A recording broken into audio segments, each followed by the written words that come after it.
Once upon a time, there was a mountain. Didn't look like much, just a bare granite peak jutting out of the Black Hills in South Dakota.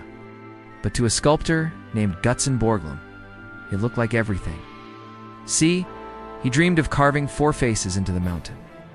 The presidents George Washington, Thomas Jefferson, Theodore Roosevelt, and Abraham Lincoln, symbols of American ideals: birth, growth, development, and preservation. The only problem, the mountain didn't belong to him, or America, or anyone else for that matter. It belonged to the Lakota Sioux tribe. It's been living in the Black Hills for generations, using it for everything from food to medicine to spiritual ceremonies. And while they appreciated the sentiment, they weren't exactly thrilled about someone carving up their sacred land. But hey, progress, right? Our story begins in the early 1900s when European settlers started flooding into the United States. They brought with them new ideas, inventions, and infrastructure, but also a disturbing tendency to blow stuff up. With the invention of dynamite, people could now blast through solid rock and excavate the land at an unprecedented rate. And one man was determined to use it to make a really big point. Enter Gutzon Borglum, a sculptor with a big name, bigger dreams, and even bigger problems. He wanted to carve 60-foot faces of famous Americans into a mountain. But to do it, he needed money, power, and permission, lots of each. And unfortunately, he had none of the above. To make matters worse, Borglum was a bit of a loose cannon. Politically connected to a group known as the Indigenous, which advocated for the forced assimilation of Native Americans. In other words, he was kind of a controversial pick to design a national monument. But Borglum had a talent for turning enemies into admirers, or at least tourists.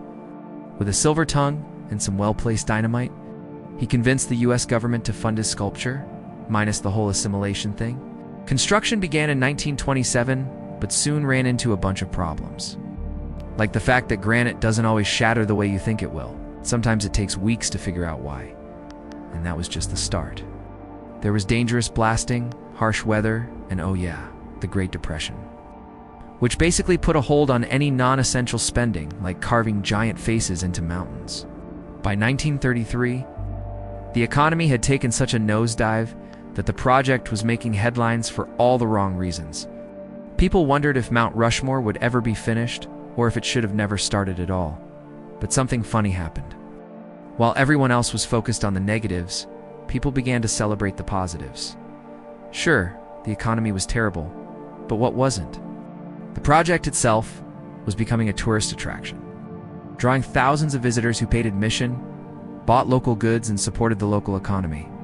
Plus, the monument was starting to look kind of cool, so while everyone else was giving up, these tourists kept coming back for more. It's helping to keep the project afloat both financially and literally.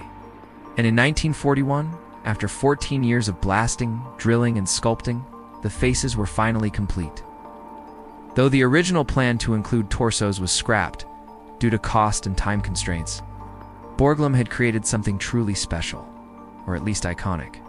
In a way, Mount Rushmore became a symbol of American perseverance, a testament to the idea that if you set your mind to something, you can achieve it, even if it takes a while. Of course, that didn't address the underlying issues of cultural appropriation and land theft, nor did it acknowledge the difficult working conditions that often resulted in serious injuries or death.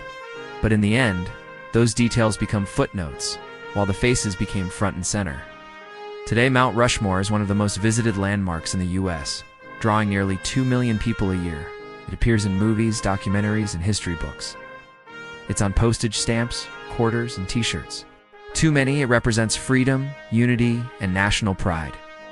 But it also sparks conversation about whose stories get carved into history and whose get erased. Now, you know the story behind the story. Stay tuned for more stories about icons you didn't know you didn't know.